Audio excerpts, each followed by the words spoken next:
Olá a todos que estão nos assistindo aqui. Essa é mais uma conversa, né, do Summit Amazônia Produtiva, promovido pelo Grupo Liberal e pela Vale, que a gente está conversando com diversas pessoas que falem sobre a Amazônia, de diversos aspectos, da questão da cadeia produtiva, da geração de valor, da agricultura familiar. E hoje nós estamos aqui com o João Meirelles, que é o diretor do Instituto Peabiru. Oi, João, tudo bem? Olá, tudo bem, Eduardo? Muito obrigado por nos receber. Imagina, a gente que agradece. Apresentando brevemente o João, ele é o diretor do Instituto Peabiru desde 1998, né, João? O Instituto Peabiru trabalha aqui com geração de valor, fortalecimento de iniciativas relacionadas à sociobiodiversidade aqui na Amazônia, e ele também, anteriormente, foi vice-presidente do SOS Mata Atlântica, já escreveu 17 livros sobre o assunto, sabe muito de Amazônia, né, João?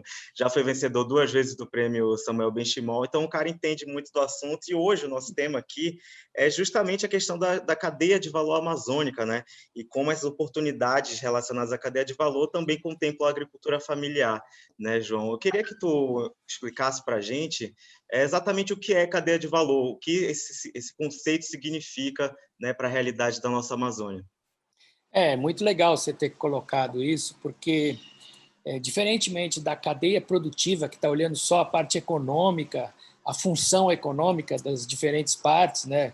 O produtor que está lá na ponta, se for o caso da mandioca, que está plantando a mandioca, depois os intermediários, depois o atacadista, o varejo, o consumidor, essa é uma cadeia produtiva.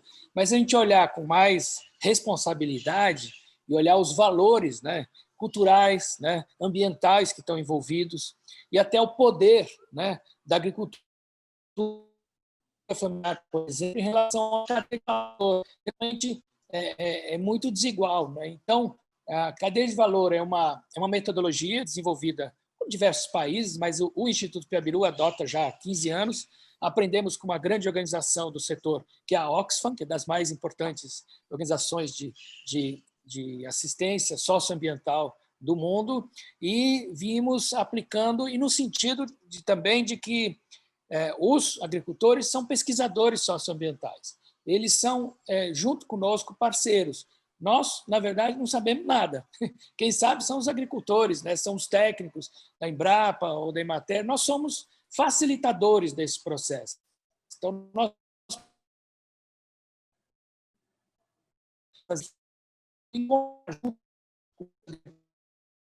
frágeis das cadeias e ver o que precisa ser trabalhado. Então, esse quando a gente olha a cadeia de valor, a gente está vendo questões muito mais complexas, né?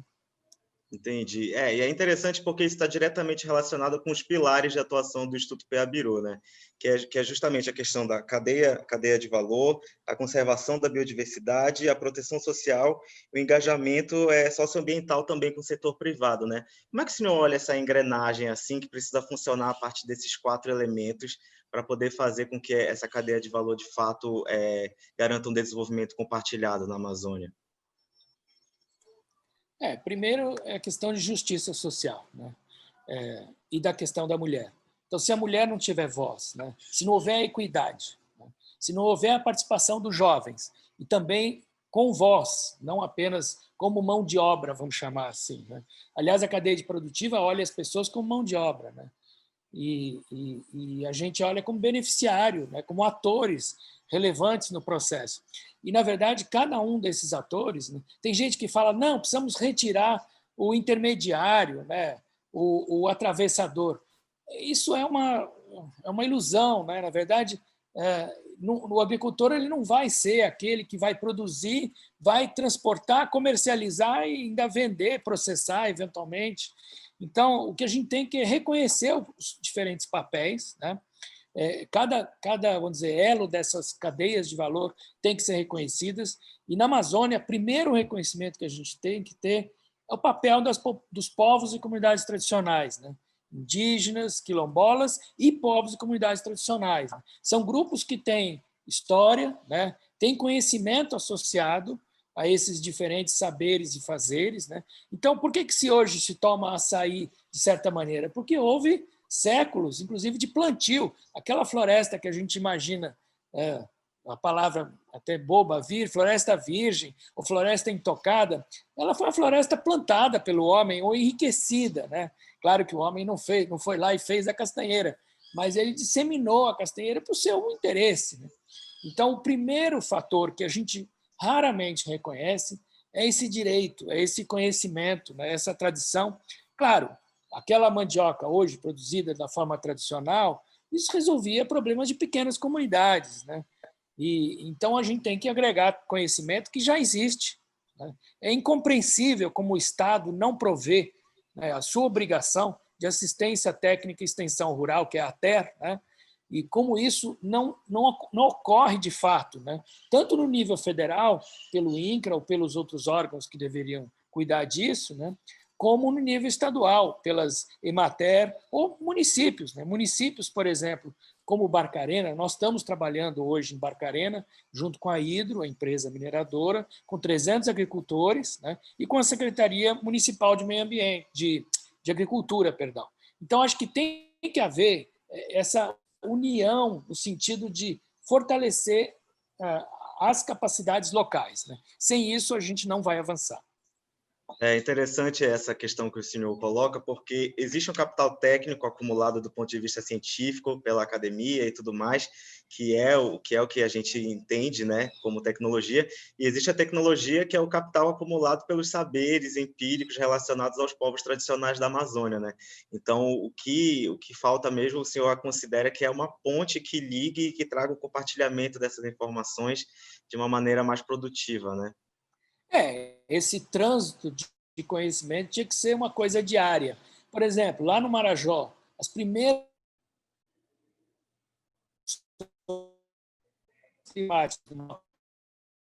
profissionais, não de cientistas, pescadores dizendo: olha, esse peixe que é de água mais salobra, né, misturada de água doce com água do mar, ele não deveria estar aqui nesse período, porque já devia ter água mais doce. Então, essas percepções, eu acho que, primeiro, o conhecimento tradicional tem uma leitura, né, da natureza muito mais aguçada, muito mais sensível.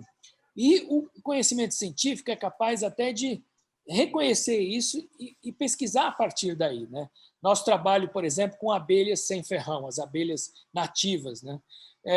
Vem muito daquele conhecimento de o que ela vai lá e come, o pasto, como a gente chama, né? As flores que ela vai buscar o néctar e o pólen.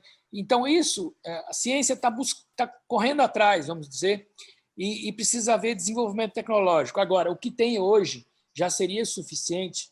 É inadmissível, né, que a ciência não esteja hoje disponível de forma didática, simplificada, e junto com crédito, junto com apoio. Então, eu acho que hoje eu vejo grandes empresas se mexendo, incomodadas em relação a isso, né?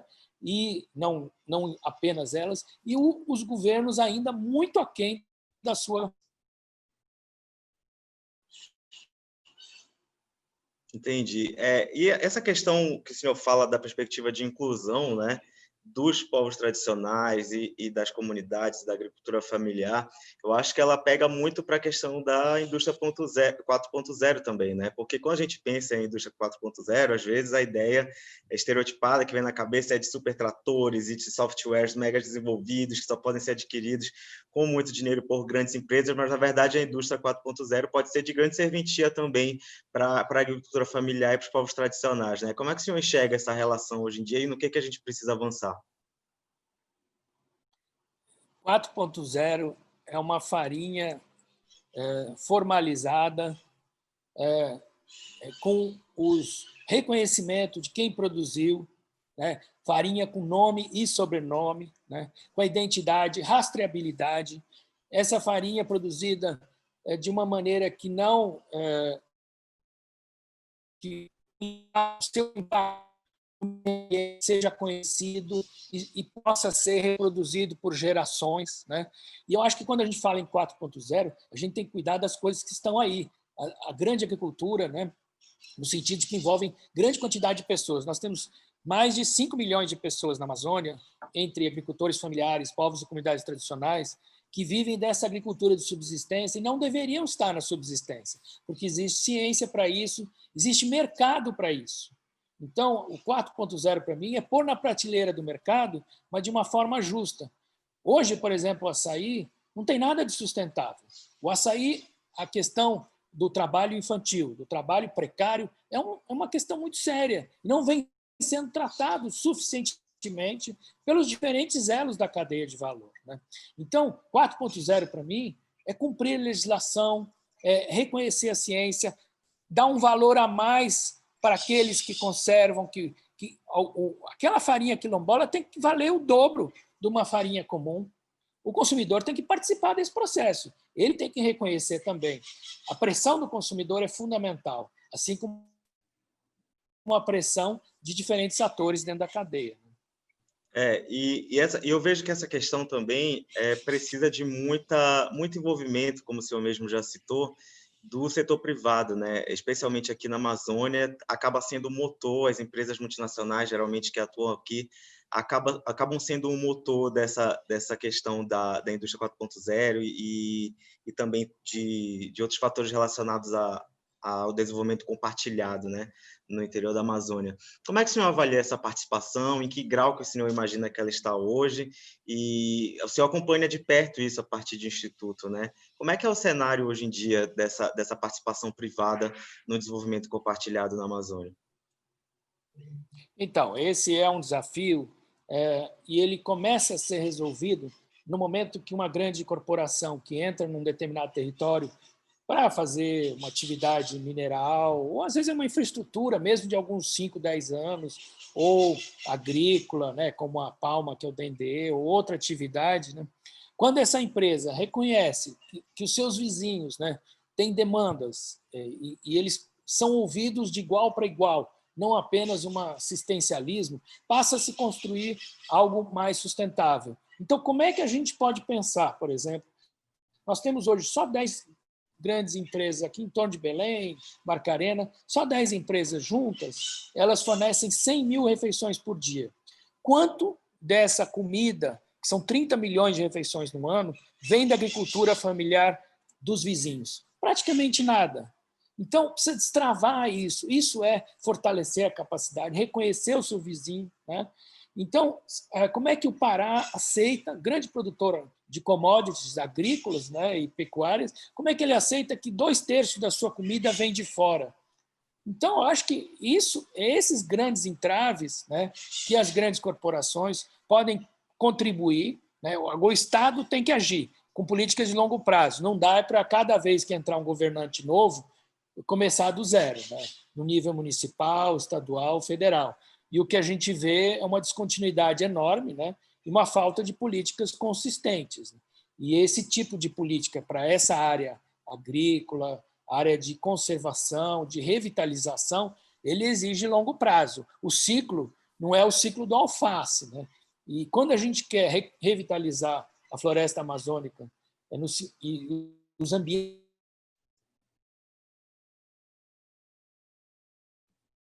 saem. E, de fato, essa questão do longo prazo é muito importante, porque, às vezes, quando um projeto se instala, ele tem aquele processo ali prévio, né, de consulta, de audiência pública, e se escuta as necessidades da população, e eles são planejados para operarem durante 20, 30, 50, 100 anos, a operação, a lavra e tudo mais, mas é preciso entender que todas as atividades do entorno, da comunidade, que agreguem valor para as comunidades, para os produtores rurais que estão ali as margens, né, das operações, também vão estar lá por 20, 30, 50, 100 anos.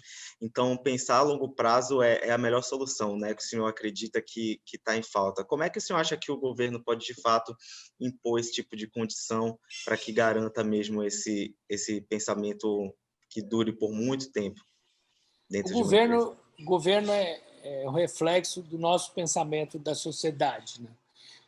Se a gente não, como sociedade civil organizada, nos diferentes grupos de pressão, né, não só partidos políticos, mas sindicatos, associações, as diferentes representações da sociedade e o próprio voto como representação. Se não houver pressão para modificar encaminhar certas políticas, não vai para frente. Veja a merenda escolar, como é um assunto que não se resolve, né, no nível municipal, nem no nível estadual. O que deveria ser uma fonte de aquisição da agricultura familiar não anda.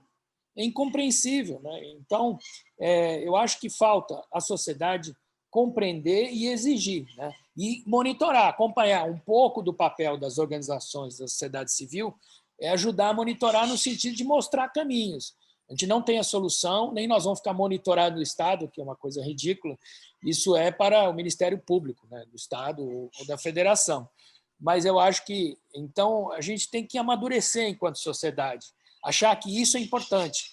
A gente tem que achar que a formalização da economia, né, que a questão do trabalho infantil no açaí é importante. Se a gente não achar que é importante, não é alguém de fora que vai achar. Aliás, quando vem de fora, geralmente vem com viés, né, vem deturpado, vem com todo um olhar, com uma construção que não é a construção local. Então, eu acho que nós temos tantas agendas para cumprir, mas eu priorizaria a agenda da farinha de mandioca, da família da mandioca, vamos dizer assim, o tucupi, os diferentes tipos de farinha, goma, o que seja, porque isso envolve 500 mil famílias na Amazônia. Só no Pará são mais de 300 mil famílias envolvidas. O açaí, hoje, é a base de renda para 150 mil famílias, né? Então, vamos cuidar disso, que é importante. E são questões simples, às vezes é uma legislação, né, que pode aprimorar o processo, pode tornar legalizado o processo, né, dentro de condições viáveis, né, e criar consumo para reconhecer, né, esse mel quilombola ou a farinha que foi feita lá por um grupo indígena tal. Então, acho que nós temos que, se a gente não valorizar, né, se o próprio paraense, que dá tanto valor para a sua culinária, né, ele tem que exigir que a sua farinha não seja qualquer farinha, que as suas verduras que ele usa, enfim, os ovos não seja aquele ovo, aquele leite que veio de Santa Catarina, do Rio Grande do Sul, que o pato venha lá do Ceará.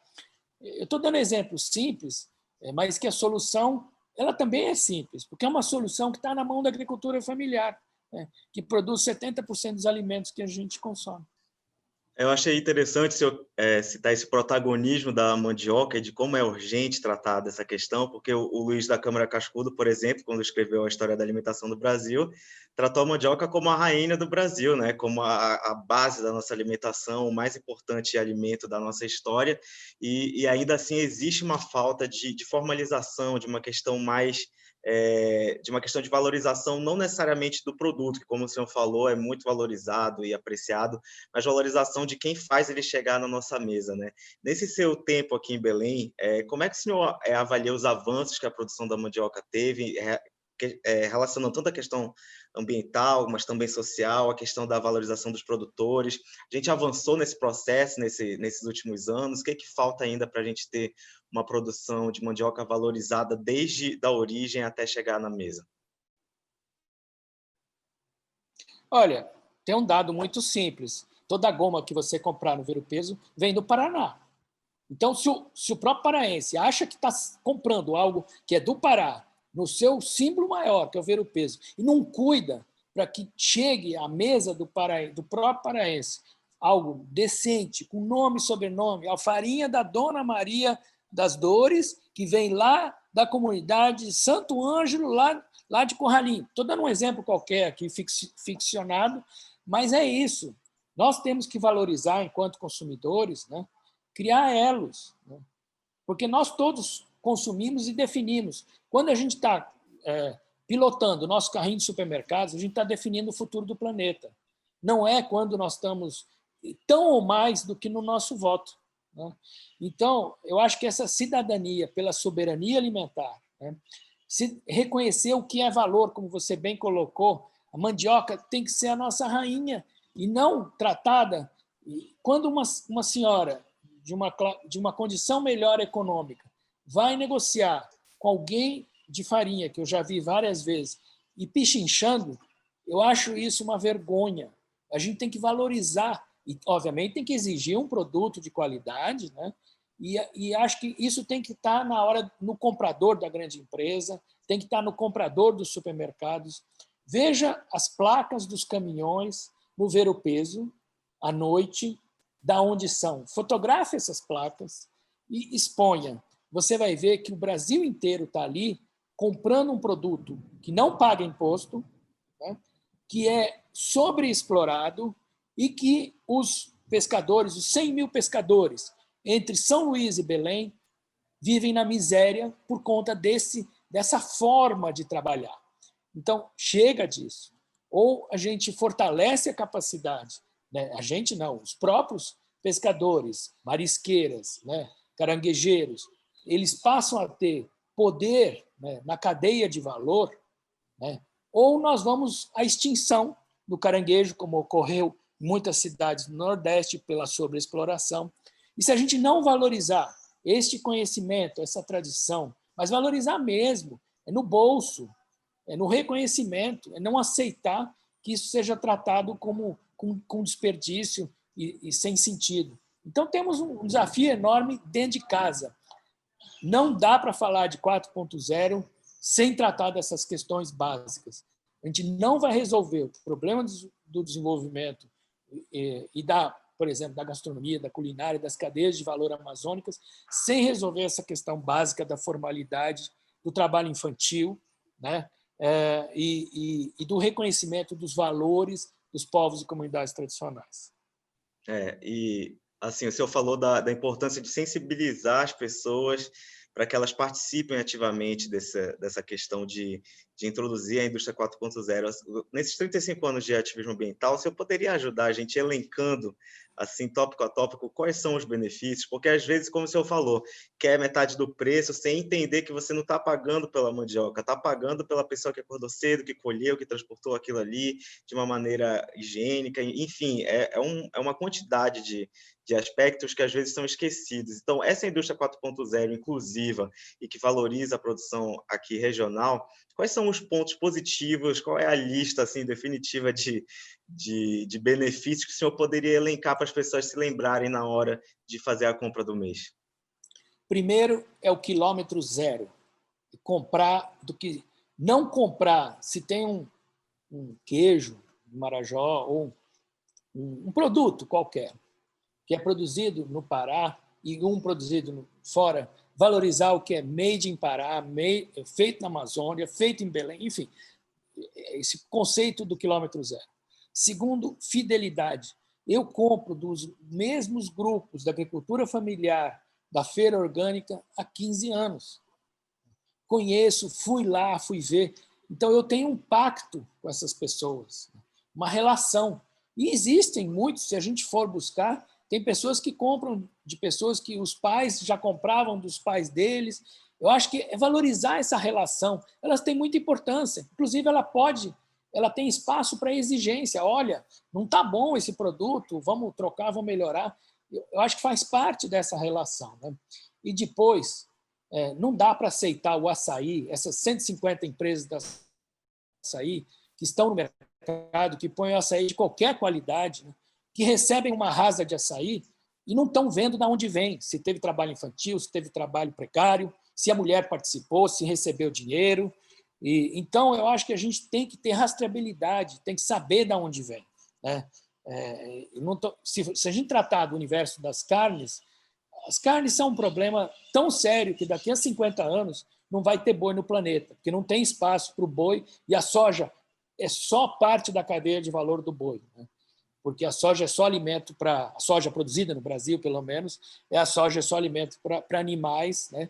E para uma parte da humanidade muito pequena, isso vai acabar. Isso é uma pressão enorme hoje, mas ela vai ser inviabilizada. O que vai viabilizar é a floresta produtiva, né? Então, vamos valorizar os produtos da estação, o produto que acontece naquele período, né? O produto que é processado de uma maneira, por exemplo, o açaí fresco, né? É um bom exemplo, que o paraense tomou isso para si, ele não abre mão do açaí fresco. Isso é fantástico. Vamos pensar isso para os outros produtos também. O paraense tem direito a um peixe de qualidade, uma farinha de qualidade. Por que vender o peixe para o Brasil inteiro e não pagar impostos e ser uma cadeia de valor altamente destrutiva. Então, acho que tem que exigir, o consumidor tem que funcionar, a voz do consumidor tem que funcionar. Então, essa indústria 4.0 só faz sentido se tiver um consumidor atento, né? Um consumidor que também procura se informar.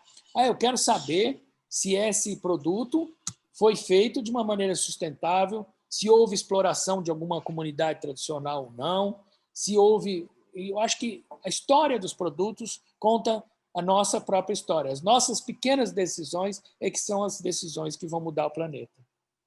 Com certeza. E assim, eu acho que a gente está falando especialmente da questão do que o governo pode fazer e do que as empresas fazem, unidas ou não, para tentar fomentar esse processo.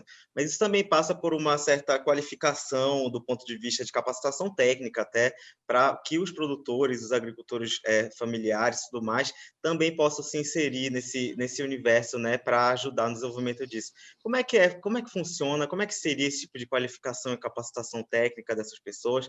Porque além da inclusão de fomentar a indústria 4.0, isso também possibilita uma assertividade melhor para eles de decisões relacionadas à tecnologia também, né? Como é que esse processo é dado atualmente na Amazônia para que eles sejam capacitados e qualificados para a indústria 4.0? Então, eu acho que a capacitação técnica é importante, é parte do processo, mas ela não pode ser vista como salvadora, né? Quando uma grande corporação chega num território, ou sabe que vai chegar num território, 10 anos antes, deveria chegar um Instituto Estadual de Educação, Federal de Educação, uma escola familiar rural, enfim, a capacitação técnica, até para que o impacto que houvesse, ou que está acontecendo, fosse menor, né? Agora, muita gente acha que só abrir cursos disso, daquilo, e a própria pandemia está mostrando, não funciona assim, porque não tem acesso a computador, não tem acesso à informática, não tem mesmo letramento. No Marajó, por exemplo, que é uma região que a gente trabalha muito, há um analfabetismo funcional de 85%. Né? Como é que numa população de 500 mil pessoas, né, nós temos 2 mil com um grau de nível de formação de nível superior? Como é que nós estamos imaginando que possa se capacitar? Então, eu acho que o desafio maior é que haja uma valorização no preço, no compromisso de longo prazo, né? E a capacitação virá responder às demandas. Olha, eu vou comprar num valor maior, mas eu quero que essa condição seja feita. É uma capacitação para aquilo. Porque eu já ouvi uma vez de um pescador, né, de Curuçá, falando, olha, eu tenho diploma disso, diploma daquilo, tal, mas a cooperativa está fechada, o nosso preço continua baixo. Então, eu acho que a capacitação sozinha ela não é a resposta. A resposta é que haja um fortalecimento das capacidades dos indivíduos e dos grupos para eles demandarem os seus direitos e aí para eles galgarem espaço em diferentes locais, por exemplo, para atender a merenda escolar, eles se capacitarem para isso. É uma capacitação muito dirigida, né?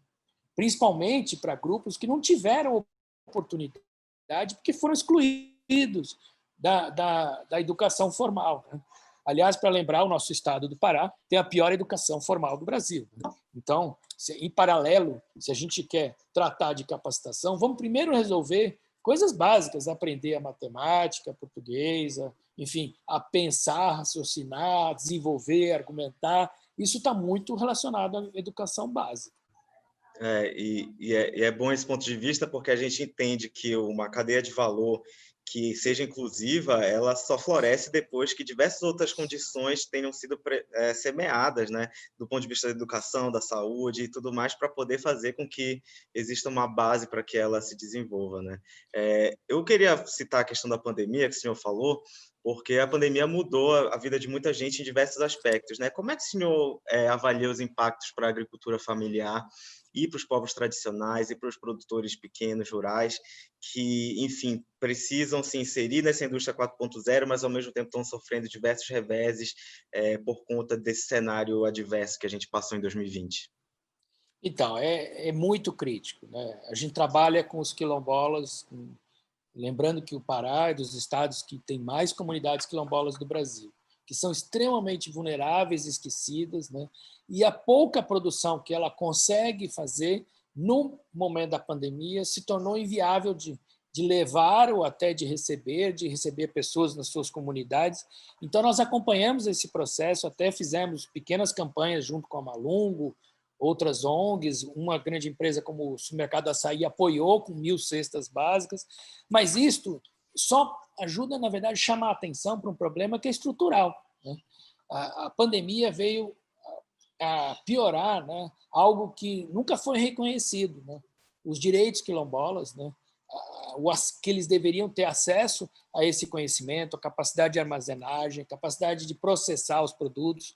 O que a gente tem visto e continua, e infelizmente a pandemia não acabou, né, é que os produtos não conseguem chegar ao mercado, né? E então nós fizemos registro disso, né? Não só dos quilombolas, da agricultura familiar em Barcarena, a gente registrou, identificou gente que tinha, por exemplo, peixe para a época, né, da Páscoa, perdeu, gente que esses produtos, a maior parte dos produtos da agricultura familiar são perecíveis, né? E numa condição de floresta tropical, de produtos tropicais, ainda mais perecíveis. Haja visto o açaí, né? Em 48 horas se foi, perdeu, né?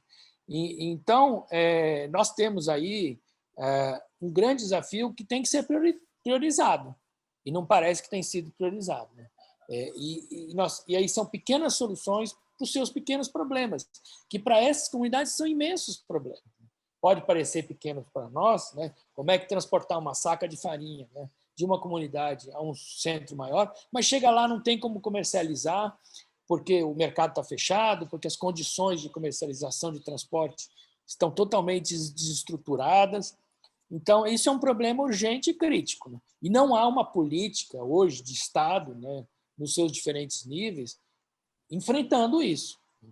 Então, o que algumas organizações da sociedade civil têm feito é mostrar caminhos, né? Agora mesmo, estou hoje preparando uma campanha pelo Natal Quilombola, de cestas básicas, porque a situação é bastante crítica, né?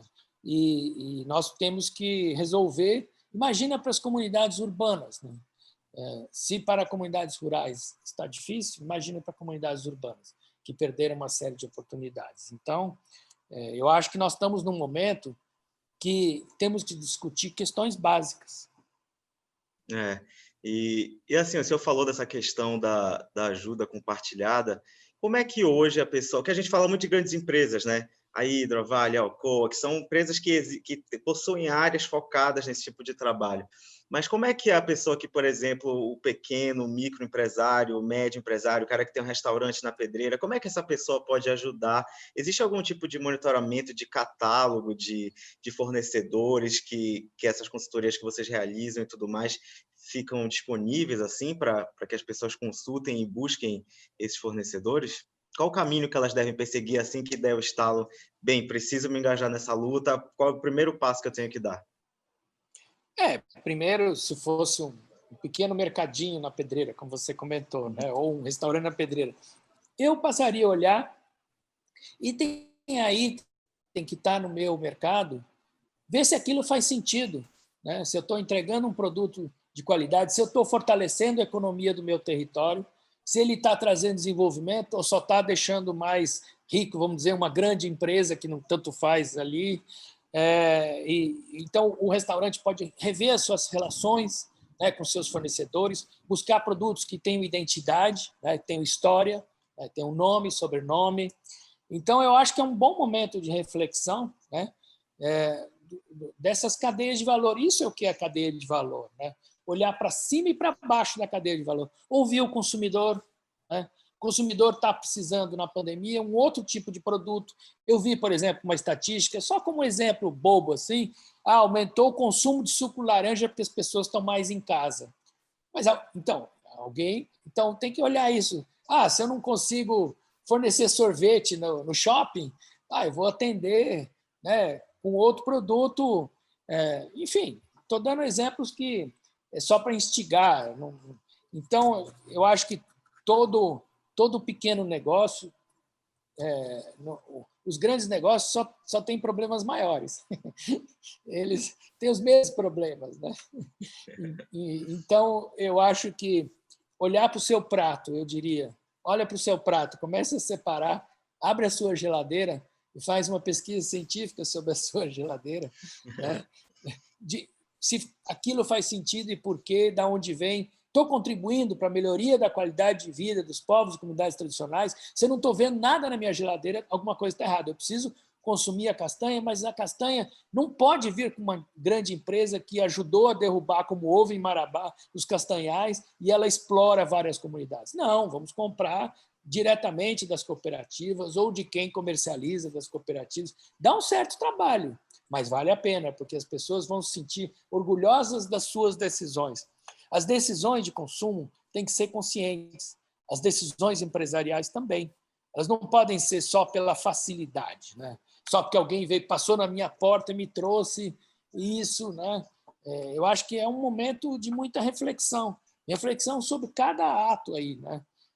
Então, acho que sim, acho que os milhares de... Por exemplo, se os 4.000 batedores de açaí de Belém, da Grande Belém, se eles pensassem sobre o trabalho infantil, sobre o trabalho precário, e reconhecessem isso, qual revolução não poderia ser feita? Tem 120.000 jovens que sobem todo dia na safra, e hoje em muitos lugares estamos na safra. Isso significa, se ele subir 15 vezes, nós estamos com 1,5 milhão, 2 milhões de subir. Aliás, eu já me perdi na conta.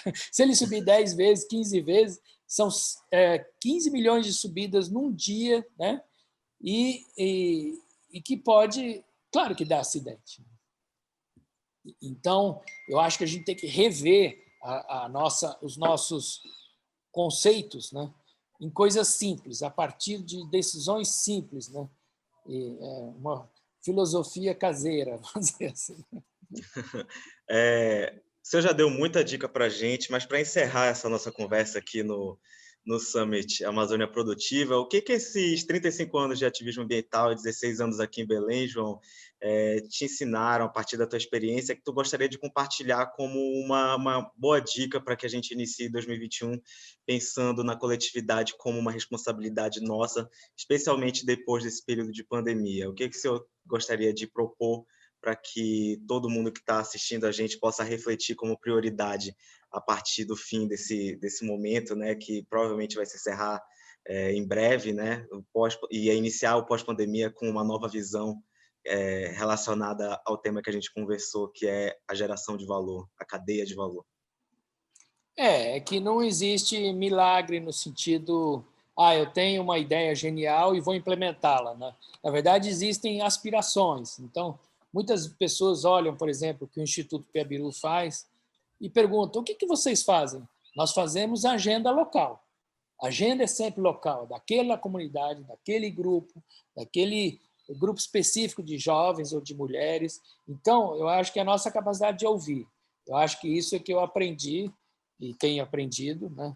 Muitas vezes a gente pode ter ideias geniais, mas elas têm alcance curto, porque elas resolvem questões, talvez para mim ou para um grupo menor, né? E os governantes são sempre iluminados de terem ideias fantásticas, né? Então, a humildade é o que a gente espera dos governantes e das empresas. Quem precisar conversar ou então ter algum tipo de diálogo com o Instituto Piabiru, encontra vocês aonde e como, por meio de qual endereço? Na internet? Então, no momento, na internet é peabiru, peabiru.org.br, né? Ou então o e-mail peabiru@peabiru.org.br. Agora, no momento da pandemia, tá tudo, a maior parte está trabalhando de casa ou no campo com muitas limitações. Apesar de a gente ter um escritório, ter uma sede, nós temos até uma loja, né? Piabiru tem uma empresa, Piabiru Produtos da Floresta, para comercializar produtos, né? O mel de abelha sem ferrão. E estamos para lançar, já era para ter lançado, a pandemia não deixou, a farinha de mandioca junto com uma comunidade, né, de Bragança, assim como o cacau das ilhas de Belém. Mas nas lojas, mas online a gente acha aí os produtos no Mercado Livre e outros locais. Legal. Muito obrigado, João, pela disponibilidade, pelo tempo, pela reflexão. Acho que foi muito importante mesmo esse papo e espero contar com a sua presença em outras oportunidades também. Obrigadão, viu? Nós estamos à disposição, inclusive tem pessoas muito mais aptas do que eu a mostrar e olhar. Lá no nosso site tem vários vídeos, vários projetos. Eu acho que tem muita coisa que pode desenvolver um pouco o que a gente falou muito rapidamente aqui. Legal. Esse foi o João Meirelles, ele é diretor do Instituto Piabiru desde 1998. Conversou aqui com a gente sobre cadeia de valor e a importância da indústria 4.0 para as comunidades tradicionais e também para a agricultura familiar. Mais esse episódio aqui do nosso Summit Amazônia Produtiva. Muito obrigado para todo mundo que assistiu e até a próxima. Tchau!